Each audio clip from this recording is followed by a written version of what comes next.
बिस्मिल्लाहिर्रहमानिर्रहीम। बच्चों welcome to my channel. बच्चों आज इस वीडियो में हम पांचवी रियाजी के सबक नंबर 7 दायरा यानी सर्कल, इस सबक की जो मश्क नंबर 28 है, तो मश्क नंबर 28 के सवालों को हल करेंगे। ठीक है, तो चलिए बच्चों इस वीडियो की शुरुआत करते हैं। बच्चों इससे पहले कि हम मश्क नंबर 28 के सवालों को हल करें, सबसे पहले हम यहाँ पर ये समझेंगे कि दायरा किस तरह से बनाया जाता है। ठीक है बच्चों, अगर आप ये समझ लेंगे तो आप बहुत आसानी से मश्क नंबर 28 के तमाम सवालों को हल कर सकेंगे। ठीक है बच्चों, दायरा बनाने के लिए प्रकार का इस्तेमाल किया जाता है। बच्चों यहाँ पर आप देख सकते हैं, ये जो आपको तस्वीर नजर आ रही है, ये तस्वीर किसकी है बच्चों? ये तस्वीर है प्रकार की। ठीक है बच्चों, प्रकार को अंग्रेजी में क्या कहा जाता है? प्रकार को अंग्रेजी में कहते हैं कंपस। मैं यहाँ पर इसको लिख लेता हूं। प्रकार को अंग्रेजी में क्या कहा जाता है? कंपस। COMPAS। ठीक है बच्चों, प्रकार को अंग्रेजी में क्या कहा जाता है? कंपस। एक होता है बच्चों आपका कंपस बॉक्स, जिसको आप ज्योमेट्री बॉक्स भी कहते हैं, और ये जो प्रकार होता है, प्रकार को सिर्फ क्या कहा जाता है? कंपस कहा जाता है। ठीक है, तो बच्चों जब भी दायरा बनाना होता है तो हम क्या करते हैं? प्रकार का इस्तेमाल करते हैं। प्रकार के इस्तेमाल करके हम क्या कर सकते हैं? दायरा बना सकते हैं, सर्कल बना सकते हैं। ठीक है बच्चों, अगर आप प्रकार की तस्वीर को गौर से देखेंगे तो आपको पता चलेगा कि इसके दो लेग्स है, इसके दो पैर है। ठीक है, एक पैर जो होता है बच्चों प्रकार का, उसके अंदर एक लोहे की नोक होती है। ठीक है, इसी तरह से बच्चों प्रकार के दूसरे पैर में स्क्रू की मदद से पेंसिल को फिक्स किया जाता है, पेंसिल को जोड़ा जाता है। ठीक है, तो बच्चों ये होता है प्रकार। प्रकार के दो पैर होते हैं, एक पैर में लोहे की नोक होती है और दूसरे पैर में स्क्रू की मदद से पेंसिल को जोड़ा जाता है। अब बच्चों हम ये देखेंगे कि प्रकार की मदद से दायरा किस तरह से बनाया जाता है। तो बच्चों जब भी दायरा बनाना होता है तो प्रकार के दूसरे पैर में पेंसिल को इस तरह से जोड़ा जाता है कि प्रकार के दोनों भी पैर एक लाइन में आ जाए। ठीक है, फिर बच्चों प्रकार की मदद से दायरा बनाने के लिए क्या किया जाता है? प्रकार के दोनों पैरों के दरमियान में, प्रकार के दोनों लेग्स के दरमियान में मुनासिब फासला लिया जाता है। जैसे यहाँ पर आप तस्वीर में देख सकते हैं कि दायरा बनाने के लिए प्रकार के दोनों पैरों के दरमियान में ये मुनासिब फासला लिया गया है। ठीक है, फिर क्या किया जाता है? कागज के ऊपर एक बारीक निशान लगाया जाता है। जैसे यहाँ पर आप तस्वीर में देख रहे हैं कि इस कागज के ऊपर एक बारीक निशान लगाया गया है। ठीक है, और फिर प्रकार के उस पैर को जिसमें लोहे की नोक होती है, उसको इस नुक्ते पर फिक्स करके प्रकार का वो पैर जिसमें पेंसिल लगी हुई होती है, उसको क्या किया जाता है? कागज पर इस तरह से गोल घुमाया जाता है, जिससे ये दायरे की शक्ल बन जाती है। ठीक है, तो इस तरह से बच्चों हम क्या कर सकते हैं? प्रकार की मदद से दायरा बना सकते हैं। ठीक है बच्चों, मुझे उम्मीद है कि आपको प्रकार की मदद से दायरा किस तरह से बनाया जाता है ये अच्छी तरह समझ में आ गया होगा। तो इस तरह बच्चों हमने यहाँ पर प्रकार की मालूमात हासिल कर ली है। अब बच्चों हम क्या कर सकते हैं? मश्क नंबर 28 में जो सवालात हैं उनको हल कर सकते हैं। ठीक है, तो चलिए आगे बढ़ते हैं। बच्चों मश्क नंबर 28 का पहला सवाल क्या है? मश्क नंबर 28 का पहला सवाल है, झैल में दिए हुए निस्फ कुत्र के दायरे खींचिए। ठीक है बच्चों, इस सवाल में हमको क्या करना है? इस सवाल में हमको दायरों के निस्फ कुत्रों की ये जो पैमाइश दी गई है, तो इन पैमाइशों के मुताबिक हमको दायरे बनाना है। ठीक है, तो चलिए सबसे पहले हम क्या करते हैं?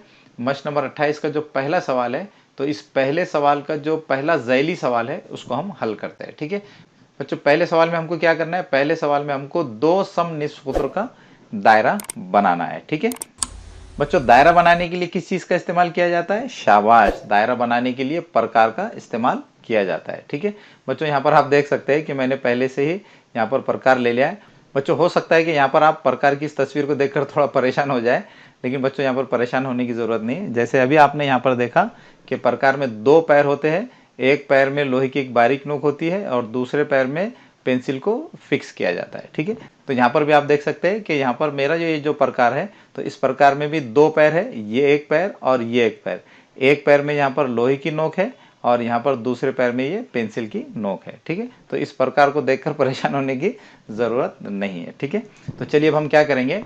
दो सम निस्फ कुत्र का दायरा प्रकार का इस्तेमाल करके बनाएंगे। ठीक है बच्चों, दो सम निस्फ कुत्र का दायरा बनाने के लिए हमको क्या करना होगा? सबसे पहले प्रकार के दोनों पैरों के दरमियान में हमको क्या करना होगा? स्केल की मदद से दो सम फासला लेना होगा। ठीक है, तो मैं क्या करता हूँ? यहाँ पर इस प्रकार को लेता हूँ और इस प्रकार की मदद से इस प्रकार में दो सम निस्फ कुत्र का फासला लेता हूँ। ठीक है बच्चों, हमको क्या करना होगा? इस प्रकार में दो सम निस्फ कुत्र का फासला लेने के लिए हमको ये जो प्रकार की लोहे की नोक है, तो लोहे की नोक को हमको क्या करना होगा? यहाँ पर स्केल पर सीफर पर रखना होगा। ठीक है, और पेंसिल की नोक को हमको क्या करना होगा? यहाँ पर ये 2 पे रखना होगा, क्योंकि बच्चों हमको 2 समनिष्ठ का दायरा बनाना है। तो हम क्या करेंगे, पेंसिल की जो नोक है उसको यहाँ पर 2 पर रखेंगे। ठीक है, तो मैंने यहाँ पर क्या किया है, प्रकार की जो लोहे की नोक है उसको यहाँ पर स्केल पर सिफर पर रखा है, और चूंकि मुझे 2 समनिष्ठ का दायरा बनाना है इसलिए मैंने पेंसिल की नोक को 2 पर यहाँ पर रखा है। ठीक है, अब बच्चों हम क्या करेंगे, यहाँ से इस प्रकार को लेंगे, इस प्रकार को हम यहाँ लेंगे। अब बच्चों हम क्या करेंगे, इस पेपर पर हम एक बारीक निशान लगाएंगे। ठीक है, तो यहाँ पर मैं क्या करता हूँ, यहाँ पर एक बारीक निशान लगा देता हूँ। ठीक है, तो यहाँ पर मैंने एक बारीक निशान लगा दिया है। अब हम क्या करेंगे, प्रकार की जो लोहे की नोक है उसको यहाँ पर इस बारीक निशान पर रखेंगे। ठीक है, तो यहाँ पर मैं प्रकार की जो लोहे की नोक है उसको यहाँ पर इस बारीक निशान पर रख देता हूँ। ठीक है, तो यहाँ पर हमने प्रकार की लोहे की नोक को इस बारीक निशान पर रख दिया है। अब बच्चों हम क्या करेंगे, प्रकार के ऊपरी सिरे को पकड़ेंगे और पेंसिल की नोक को इस पेपर पर इस तरह से गोल घुमा देंगे। ठीक है, तो यहाँ पर हम प्रकार के इस ऊपरी सिरे को पकड़ लेते हैं और पेंसिल की नोक को कागज के ऊपर गोल घुमाते हैं। ठीक है, तो यहाँ पर हम इस तरह से पेंसिल की नोक को कागज पर इस तरह से गोल घुमा देंगे। ठीक है, तो इस तरह से बच्चों यहाँ पर आप देख सकते हैं कि यहाँ पर हमने 2 समनिष्ठ का दायरा प्रकार की मदद से बना लिया है। अब मैं यहाँ प्रकार को थोड़ा बाजू में रख लेता हूँ।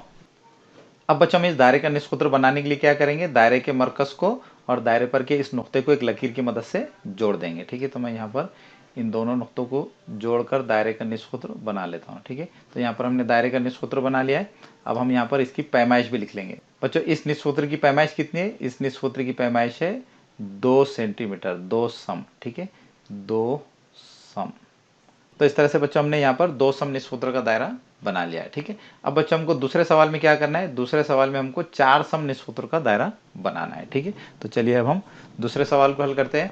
यहाँ पर हमें क्या करना है, 4 समनिष्ठ का दायरा बनाना है। ठीक है, तो बच्चों सबसे पहले हमको क्या करना होगा, प्रकार के दोनों पैरों के दरमियान में 4 सम फासला स्केल की मदद से लेना होगा। ठीक है, तो हम यहाँ पर क्या करेंगे, प्रकार के दोनों पैरों के दरमियान में 4 सम फासला लेंगे। तो इसके लिए हम क्या करेंगे, प्रकार की जो लोहे की नोक है उसको यहाँ पर स्केल पर सिफर पर रखेंगे और पेंसिल की नोक को 4 पर रखेंगे। ठीक है, तो यहाँ पर मैं ये पेंसिल की नोक को ये 4 पे रख लेता हूँ। तो इस तरह से बच्चों हमने प्रकार के दोनों पैरों के दरमियान में 4 सम फासले ले लिया। अब हम क्या करेंगे, प्रकार की मदद से 4 समनिष्ठ का दायरा बनाएंगे। तो इसके लिए हमको क्या करना होगा, सबसे पहले हमको कागज पर यहाँ पर एक बारीक निशान लगाना होगा। तो यहाँ पर मैं ये बारीक निशान लगा देता हूँ। तो यहाँ पर हमने ये बारीक निशान लगा लिया है। अब बच्चों हम क्या करेंगे, इस बारीक निशान पर प्रकार की जो लोहे की नोक है उसको रखेंगे। ठीक है, तो यहाँ पर मैं प्रकार की लोहे की नोक को यहाँ पर इस बारीक निशान पर रख लेता हूँ। तो यहाँ पर हमने प्रकार की लोहे की नोक को यहाँ पर रख लिया है। अब बच्चों दायरा बनाने के लिए हम क्या करेंगे, प्रकार का ये जो ऊपरी सिरा है इसको पकड़ेंगे और पेंसिल की नोक को गोल घुमाएंगे। ठीक है, तो यहाँ पर हम पेंसिल की नोक को गोल घुमा लेते हैं। तो यहाँ पर मैंने पेंसिल की नोक को गोल घुमा लिया है। तो इस तरह से हमने यहाँ पर पेंसिल की नोक को गोल घुमाकर 4 समनिष्ठ का दायरा बना लिया है। ठीक है, अब बच्चों हम क्या करेंगे, इस दायरे का जो निष्ठ है उसको यहाँ पर बना लेंगे और उस पर 4 सम पैमाइश भी लिख लेंगे। ठीक है बच्चों, दायरे का निष्ठ किसको कहते हैं, दायरे का निष्ठ यानी वो लकीर जो दायरे के मरकज को और दायरे पर के किसी भी एक नुक्ते को जोड़ती है, तो उसको दायरे का निष्ठ कहते हैं। ठीक है, तो दायरे का निष्ठ बनाने के लिए मैं पहले क्या करता हूँ, इस दायरे पर कहीं पर एक नुक्ता बना लेता हूँ। तो यहाँ पर मैंने एक नुक्ता ले लिया है। ठीक है, अब मैं दायरे के मरकज को और इस दायरे पर के इस नुक्ते को जोड़कर दायरे का निष्ठ बना सकता हूँ। ठीक है, तो यहाँ पर हम इन दोनों नुक्तों को जोड़ लेंगे और दायरे का निष्ठ बना लेंगे। ठीक है, तो यहाँ पर हमने दायरे का निष्ठ बना लिया है। इस दायरे के निष्ठ की पैमाइश कितनी है, 4 सम। तो यहाँ पर हम इस पर इसकी पैमाइश भी लिख लेंगे, 4 सम। ठीक है, तो इस तरह से बच्चों हमने यहाँ पर ये दूसरे सवाल को भी हल कर लिया है। अब हम तीसरे सवाल को हल करेंगे। बच्चों तीसरे सवाल में हमको क्या करना है, 3 समनिष्ठ का दायरा बनाना है, 3 सेंटीमीटर रेडियस का सर्कल बनाना है। ठीक है, तो चलिए आगे बढ़ते हैं। तो चलिए अब हम 3 समनिष्ठ का दायरा बना लेते हैं। ठीक है, अब बच्चों हमको क्या करना है, 3 समनिष्ठ का दायरा बनाना है। ठीक है, तो सबसे पहले बच्चों हम क्या करेंगे, सबसे पहले हम प्रकार के दोनों पैरों के दरमियान में 3 सम फासला लेंगे। ठीक है, तो इसके लिए हमको क्या करना होगा, प्रकार को पेंसिल पर रखना होगा। ठीक है, तो हम प्रकार को पेंसिल पर इस तरह से रखेंगे कि प्रकार की लोहे की नोक सिफर पर आ जाए और प्रकार में जो पेंसिल है तो पेंसिल की नोक ये कहाँ पर आ जाए, ये 3 पर आ जाए। ठीक है, तो यहाँ पर मैंने क्या किया है, प्रकार के लोहे की नोक को सिफर पर रखा है और प्रकार में जो पेंसिल है उसकी नोक को यहाँ पर 3 पे रख लिया है। ठीक है, अब हम क्या कर सकते हैं, 3 समनिष्सूत्र का दायरा बना सकते हैं। अब हम ये प्रकार को लेंगे और प्रकार की मदद से 3 समनिष्सूत्र का दायरा बनाएंगे। ठीक है, तो सबसे पहले हमको क्या करना होगा, कागज पर यहाँ पर इस पेपर पर एक बारीक निशान लगाना होगा। तो पहले हम ये बारीक निशान लगा देते हैं। तो यहाँ पर हमने ये बारीक निशान लगा दिया है। अब बच्चों दायरा बनाने के लिए हम क्या करेंगे, प्रकार की जो लोहे की नोक है उसको इस नुक्ते पर रखेंगे। ठीक है, तो यहाँ पर हमने इस नुक्ते पर प्रकार की लोहे की नोक को रख लिया है। अब बच्चों दायरा बनाने के लिए हम क्या करेंगे, प्रकार का ये जो ऊपरी सिरा है इसको पकड़ेंगे और पेंसिल की नोक को इस कागज पर गोल घुमाएंगे। ठीक है, तो चलिए अब यहाँ पर पेंसिल की नोक को गोल घुमा लेते हैं। तो यहाँ पर हमने ये पेंसिल की नोक को गोल घुमा लिया है और इस तरह से यहाँ पर 3 समनिष्सूत्र का दायरा बन गया है। ठीक है, अब बच्चों हम क्या करेंगे, इस प्रकार को उठाकर बाजू में रख देंगे। ठीक है, तो यहाँ पर मैं प्रकार को यहाँ पर बाजू में रख देता हूँ। अब बच्चों हमको क्या करना है, इस दायरे का निष्सूत्र बनाना है। ठीक है बच्चों, दायरे का निष्सूत्र किसको कहा जाता है, दायरे का निष्सूत्र यानी वो लकीर जो दायरे के मरकज को और दायरे पर की किसी भी एक नुक्ते को जोड़ती है। ठीक है, तो यहाँ पर मैं पहले एक दायरे के ऊपर एक नुक्ता यहाँ पर ले लेता हूँ। हम यहाँ पर दायरे पर कहीं पर भी ये नुक्ता ले सकते हैं। ठीक है, तो यहाँ पर हमने ये नुक्ता ले लिया है। अब मैं क्या करूँगा, इन दोनों नुक्तों को जोड़कर दायरे का निष्सूत्र बना लूँगा। ठीक है, तो इन दोनों नुक्तों को एक लकीर की मदद से जोड़कर हम क्या कर सकते हैं, दायरे का निष्सूत्र बना सकते हैं। तो यहाँ पर हमने दायरे का निष्सूत्र बना लिया है। इस निष्सूत्र की पैमाइश कितनी है बच्चों, 3 सम। तो यहाँ पर हम क्या करेंगे, इस निष्सूत्र की पैमाइश को भी लिख लेंगे। तो यहाँ पर मैं लिख लेता हूँ 3 सम। ठीक है, तो इस तरह से बच्चों हमने मस्ट नंबर 28 का जो पहला सवाल है उसको कंप्लीट कर लिया है। अब बच्चों मस्ट नंबर 28 का जो दूसरा सवाल है उसको देखेंगे। ठीक है बच्चों, मस्ट नंबर 28 के दूसरे सवाल में क्या कह रहे हैं, किसी भी निष्सूत्र का एक दायरा खींचिए, उस दायरे का एक पुत्र, एक निष्सूत्र और एक वित्र बनाइए। ठीक है बच्चों, हमको इस सवाल में वो ऐसा दायरा बनाने के लिए कह रहे हैं जिसके निष्सूत्र की लंबाई हमको अपनी मर्जी से लेना है। ठीक है, तो बच्चों हम क्या करेंगे, दायरे के निष्सूत्र की लंबाई अपनी मर्जी से लेकर एक दायरा बनाएंगे। ठीक है, तो बच्चों मैं क्या करता हूँ, एक 4 सम निष्सूत्र का दायरा बना लेता हूँ। बच्चों अगर आप चाहे तो 2 सम, 3 सम, 4 सम, 5 सम किसी भी लंबाई का निष्सूत्र का दायरा बना सकते हैं। तो बच्चों मैं क्या करता हूँ, 4 सम निष्सूत्र की लंबाई का दायरा बना सकता हूँ। बच्चों अगर आप चाहे तो अपनी मर्जी से किसी भी लंबाई का निष्सूत्र का दायरा बना सकते हैं। ठीक है, लेकिन मैं फिलहाल क्या कर रहा हूँ, 4 सम निष्सूत्र का दायरा बना रहा हूँ। ठीक है, तो बच्चों 4 सम निष्सूत्र का दायरा बनाने के लिए सबसे पहले हमको प्रकार को स्केल पर इस तरह से रखना होगा कि प्रकार की लोहे की नोक 0 पर आ जाए और पेंसिल की नोक कहाँ पर आ जाए, 4 पर आ जाए। ठीक है, तो यहाँ पर आप देख सकते हैं कि मैंने यहाँ पर प्रकार को स्केल पर इस तरह से रखा है कि लोहे की नोक 0 पर आ गई है और पेंसिल की नोक 4 पर आ गई। ठीक है, अब हम क्या कर सकते हैं, 4 सम निष्सूत्र का दायरा बना सकते हैं।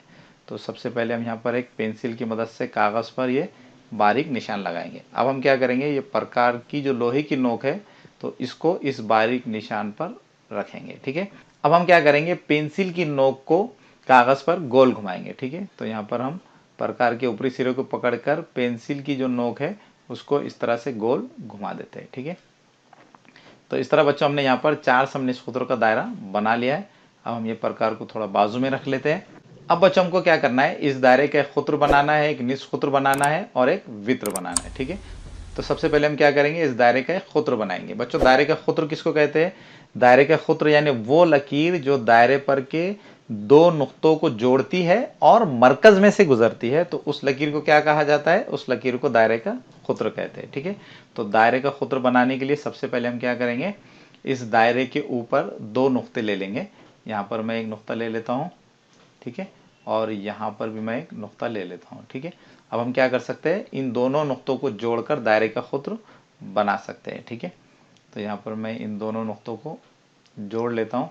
यहाँ पर बच्चों आप देख सकते हैं कि ये जो लकीर है, ये लकीर इन दोनों नुक्तों को जोड़ रही है और साथ ही साथ ये लकीर दायरे के मरकज में से भी गुजर रही है, तो इसलिए हम इस लकीर को क्या कहेंगे, दायरे का सूत्र कहेंगे। ठीक है, तो इस तरह बच्चों हमने दायरे का सूत्र बना लिया है। ठीक है, अब हम क्या करेंगे, दायरे का निष्सूत्र बनाएंगे। ठीक है बच्चों, दायरे का निष्सूत्र या रेडियस किसको कहा जाता है, दायरे का निष्सूत्र उस लकीर को कहते हैं जो दायरे के मरकज को और दायरे पर के किसी एक नुक्ते को जोड़ती है। ठीक है, तो चलिए अब हम दायरे का निष्सूत्र बना लेते हैं। इसके लिए हम क्या करेंगे, यहाँ पर दायरे पर कहीं पर भी एक नुक्ता ले लेंगे। तो मैं क्या करता हूँ, यहाँ पर दायरे पर एक नुक्ता ले लेता हूँ।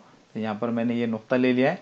बच्चों दायरे का निष्सूत्र किसको कहते हैं, दायरे का निष्सूत्र यानी वो लकीर जो दायरे के मरकज को और दायरे पर की किसी एक नुक्ते को जोड़ती है। ठीक है, तो यहाँ पर मैं इन दोनों नुक्तों को जोड़कर दायरे का निश्चित सूत्र बना लेता हूँ। तो इस तरह से बच्चों हमने यहाँ पर दायरे का ये निश्चित सूत्र भी बना लिया है। ठीक है, अब बच्चों हमको क्या करना है, दायरे का एक वृत्त बनाना है। ठीक है बच्चों, दायरे का वृत्त किसको कहा जाता है, दायरे का वृत्त उस लकीर को कहा जाता है जो दायरे पर के कोई दो नुक्तों को जोड़ती है। ठीक है, तो दायरे का वृत्त बनाने के लिए पहले मैं दायरे पर कोई दो नुक्ते ले लेता हूँ। तो यहाँ पर मैं एक नुक्ता ले लेता हूँ, यहाँ पर मैं एक नुक्ता ले लेता हूँ। अब हम क्या कर सकते हैं, इन दोनों नुक्तों को जोड़कर, इन दोनों नुक्तों को लकीर की मदद से जोड़कर दायरे का वृत्त बना सकते हैं। ठीक है, तो यहाँ पर हम ये दायरे का वृत्त बना लेते हैं। ठीक है, तो इस तरह बच्चों हमने यहाँ पर ये दायरे का वृत्त भी बना लिया है। ठीक है, मैं क्या करता हूँ बच्चों, यहाँ पर दायरे के मरकज को, दायरे के खुत्र को, दायरे के निश्चित सूत्र को और दायरे के वृत्त को नाम भी दे देता हूँ। ठीक है, ताकि आप अच्छी तरह से समझ सके। बच्चों, दायरे के बीच में जो नुक्ता होता है उसको क्या कहा जाता है, उसको कहा जाता है दायरे का मरकज, दायरे का सेंटर। तो इसको मैं क्या नाम दे देता हूँ, इसको नाम दे देता हूँ ओ। ठीक है, इसी तरह से बच्चों मैं इस नुक्ते को नाम दे देता हूँ, इस नुक्ते को नाम दे देता हूँ ए, इस नुक्ते को नाम दे देता हूँ बी, और इस नुक्ते को नाम दे देता हूँ सी, इसको डी और इसको ई। ठीक है, अब बच्चों हम क्या करेंगे, इस दायरे के खुत्र, निश्चित सूत्र और वृत्त का नाम लिख लेंगे। ठीक है, तो पहले मैं मेरा ये जो प्रकार है इसको थोड़ा मैं बाजू में रख लेता हूँ। ठीक है, अब हम क्या करेंगे, पहले खुत्र का नाम लिखेंगे। ठीक है बच्चों, सवाल में जो तरतीब दी गई उसी तरतीब के मुताबिक मैं यहाँ पर नाम लिख रहा हूँ। पहले सवाल में क्या दिया गया है, खुत्र दिया गया है, तो हम यहाँ पर लिखेंगे खुत्र। खुत्र का नाम क्या होगा बच्चों, खुत्र का नाम होगा ईबी। ठीक है, आप चाहे तो इसको ईबी भी कह सकते हैं या बीई भी कह सकते हैं। ठीक है, तो यहाँ पर मैं खुत्र का नाम लिख लेता हूँ बीई। ठीक है, इसी तरह से बच्चों हम यहाँ पर इस दायरे में जो निश्चित सूत्र है उसका नाम लिखेंगे। दायरे का निश्चित सूत्र का नाम क्या है बच्चों, ओ ए। ठीक है, इसको हम लिखेंगे निश्चित सूत्र का नाम क्या है बच्चों, ओ ए। ठीक है, इसी तरह से हम इस दायरे का जो वृत्त है उसका नाम भी लिख लेंगे। तो यहाँ पर मैं लिख लेता हूँ वृत्त। इस दायरे के वृत्त का नाम क्या है बच्चों, इस दायरे में ये जो वृत्त है इसका नाम है डीसी, आप चाहे तो सीडी भी लिख सकते हैं। ठीक है, तो मैं यहाँ पर इस वृत्त का नाम लिख लेता हूँ डीसी। ठीक है, तो इस तरह से बच्चों हमने मश्क नंबर 28 का जो दूसरा सवाल है उसको भी हमने यहाँ पर हल कर लिया है। बच्चों, मुझे पूरी उम्मीद है कि आपको मश्क नंबर 28 की ये दोनों सवाल अच्छी तरह से समझ में आ गए होंगे। अब बच्चों, आखिर में आपसे रिक्वेस्ट है कि अगर आप हमारे चैनल पर नए हैं तो हमारे चैनल को सब्सक्राइब कीजिए। अगर आपको हमारे वीडियोस पसंद आ रहे हैं तो हमारे वीडियोस को लाइक कीजिए और दूसरे बच्चों को भी शेयर कीजिए, ताकि आपकी तरह दूसरे बच्चों को फ़ायदा हो सके।